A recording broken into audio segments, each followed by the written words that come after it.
Hello friends, welcome back to my channel. ಇವತ್ತು ನಾನು ನಿಮಗೆ ಹಾಗಲಕಾಯಿ ಪಲ್ಯನ ಯಾವ ರೀತಿ ಮಾಡೋದು ಅಂತ ಹೇಳ್ಕೊಡ್ತಾ ಇದ್ದೀನಿ. ಇದು ಕಹಿಯಾಗಿರಲ್ಲ, ತುಂಬ ಚೆನ್ನಾಗಿರುತ್ತೆ. ಬನ್ನಿ ಅದನ್ನು ಯಾವ ರೀತಿ ಮಾಡೋದು ಅಂತ ನೋಡ್ಕೊಂಡು ಬರೋಣ. ಮೊದಲಿಗೆ ಹಾಗಲಕಾಯನ್ನು ತೊಗೊಂಡಿದ್ದೀನಿ. 4 ಹಾಗಲಕಾಯಿನ ತೊಗೊಂಡಿದ್ದೀನಿ. ಅದನ್ನು ಮೇಲ್ಗಡೆ ಸಿಪ್ಪೆ ಅಷ್ಟೇ ತುರಿಬೇಕು, ಆ ಥರ ತೆಕ್ಕೊಳ್ತಾ ಇದ್ದೀನಿ. ನೋಡಿ, ಈ ರೀತಿಯಾಗಿ ತೆಗಿಬೇಕು. ಚಾಕುಲು ನೀವು ಈ ರೀತಿಯಾಗಿ ತೆಗಿಬೋದು.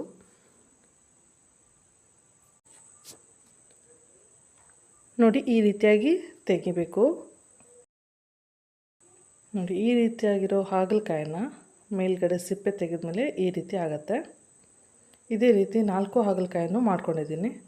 ಅದನ್ನು ಕಟ್ ಮಾಡಿ ಮತ್ತೆ ಮಿಡಲಲ್ಲಿ ಕಟ್ ಮಾಡ್ಕೋತಾ ಇದ್ದೀನಿ. ಇದೇ ರೀತಿ ಎಲ್ಲನೂ ಕಟ್ ಮಾಡಿದಾದಮೇಲೆ ಒಳಗಡೆ ಇರೋ ಬೀಜನ ತೆಗಿತಾ ಇದ್ದೀನಿ.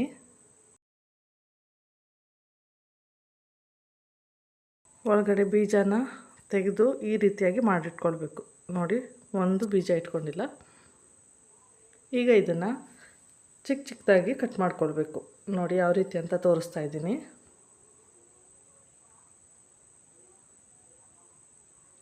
ಈ ರೀತಿಯಾಗಿ ಚಿಕ್ಕ ಚಿಕ್ಕದಾಗಿ ಉದ್ದಕ್ಕೆ ಕಟ್ ಮಾಡಿ ನಂತರ ಚಿಕ್ಕ ಚಿಕ್ಕ ಪೀಸ್ಗಳಾಗಿ ಮಾಡ್ಕೊಳ್ಬೇಕು.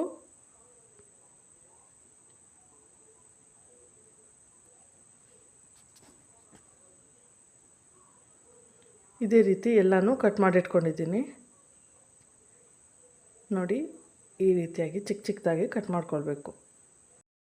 ನಂತರ ಇದಕ್ಕೆ ಉಪ್ಪನ್ನು ಹಾಕಿ ಇಡೀ ರಾತ್ರಿ ನಾನು ಇಟ್ಕೊತಾ ಇದ್ದೀನಿ. ನೀವು ಅಷ್ಟೆಲ್ಲ ಟೈಮ್ ಇಲ್ಲ ಅಂತ ಅಂದರೆ ಒಂದು ಅರ್ಧ ಗಂಟೆ ಅಥವಾ 1 ಗಂಟೆ ಇಟ್ಕೊಳ್ಬೋದು. ನಾನು ನೈಟಲ್ಲಿ ಮಾಡಿಟ್ಕೊಂಡಿರೋದು, ಬೆಳಿಗ್ಗೆ ಪಲ್ಯನ ಮಾಡ್ತಾಯಿರೋದು. ನೋಡಿ, ಉಪ್ಪನ್ನು ಹಾಕಿ ಇಟ್ಟಮೇಲೆ ಬೆಳಿಗ್ಗೆ ಎದ್ದು ಈ ಥರ ರಸನ ತೆಗಿತಾ ಇದ್ದೀನಿ. ಉಪ್ಪು ನೀರು ಬಿಡುತ್ತಲ್ವ, ಆ ರೀತಿ ಮಾಡೋದ್ರಿಂದ ಕಹಿ ಕಡಿಮೆ ಆಗುತ್ತೆ.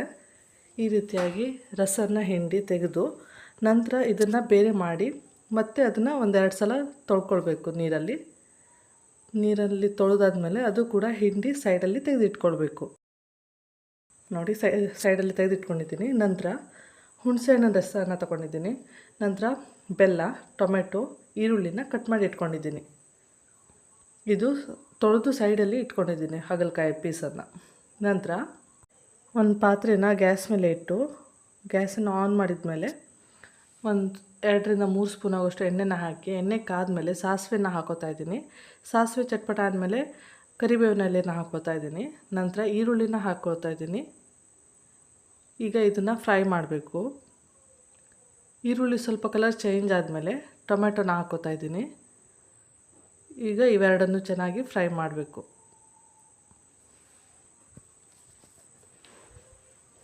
ಈಗ ಇದಕ್ಕೆ ಕಟ್ ಮಾಡ್ಕೊಂಡಿರೋ ಹಾಗಲಕಾಯಿನ ಹಾಕೋತಾ ಇದ್ದೀನಿ. ಈಗ ಇವನ್ನ ಚೆನ್ನಾಗಿ ಮಿಕ್ಸ್ ಮಾಡ್ಕೊಳ್ಬೇಕು. ಈಗ ಇದಕ್ಕೆ ಸ್ವಲ್ಪ ಉಪ್ಪನ್ನು ಹಾಕೋತಾ ಇದ್ದೀನಿ. ಈಗ ಅದನ್ನು ಚೆನ್ನಾಗಿ ಮಿಕ್ಸ್ ಮಾಡಿ ಈಗ ಅದನ್ನು ಬೇಯೋಕ್ಕೆ ಇಡ್ತಾಯಿದ್ದೀನಿ. ನೋಡಿ, ಇವಾಗ ಸ್ವಲ್ಪ ಬೆಂದಿದೆ. ಈಗ ಒಂದು ಸಲ ಮಿಕ್ಸ್ ಮಾಡ್ಕೊಳ್ತಾ ಇದ್ದೀನಿ. ನಂತರ ಇದಕ್ಕೆ ಅರಿಶಿನ ಪೌಡರ್ ಮತ್ತು ಅಚ್ಕಾರದ ಪೌಡರ್ನ ಹಾಕಿ ಮಿಕ್ಸ್ ಮಾಡ್ತಾಯಿದ್ದೀನಿ. ನಂತರ ಗರಂ ಮಸಾಲ ಪೌಡರ್ನ ಹಾಕೋತಾ ಇದ್ದೀನಿ. ನಂತರ ಸಾಂಬಾರು ಮಸಾಲ ಪೌಡರ್ನ ಹಾಕೋತಾ ಇದ್ದೀನಿ. ಈಗ ಇದನ್ನು ಒಂದು ಸಲ ಚೆನ್ನಾಗಿ ಮಿಕ್ಸ್ ಮಾಡಿ ಪೌಡರ್ದು ಹಸಿ ವಾಸನೆ ಹೋಗುವವರೆಗೂ ಫ್ರೈ ಮಾಡಿ. ನಂತರ ಹುಣಸೆ ರಸನ ಹಾಕ್ಕೊಳ್ಬೇಕು. ನಂತರ ಸ್ವಲ್ಪ ಬೆಲ್ಲನ ಹಾಕ್ಕೊಳ್ಬೇಕು. ಈಗ ಇದನ್ನು ಒಂದು ಸಲ ಚೆನ್ನಾಗಿ ಮಿಕ್ಸ್ ಮಾಡಿ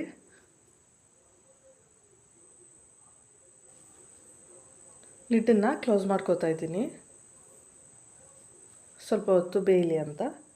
ಇವಾಗ ನೋಡಿ ಆಗಿದೆ ಇದು. ಈಗ ಇದನ್ನು ಒಂದು ಸಲ ಮತ್ತೆ ಮಿಕ್ಸ್ ಮಾಡಿಕೊಂಡು ನಂತರ ಮೇಲ್ಗಡೆ ಕೊತ್ತಂಬರಿ ಸೊಪ್ಪನ್ನು ಹಾಕೋತಾ ಇದ್ದೀನಿ. ಇವಾಗಿದು ರೆಡಿಯಾಗಿದೆ. ಈ ರೆಸಿಪಿ ನಿಮಗೆ ಇಷ್ಟ ಆಗಿದರೆ ಪ್ಲೀಸ್ ಸಬ್ಸ್ಕ್ರೈಬ್ ಮಾಡಿ, ಲೈಕ್ ಮಾಡಿ, ಶೇರ್ ಮಾಡಿ, ಕಾಮೆಂಟ್ ಮಾಡಿ. Thank you. Thanks for watching.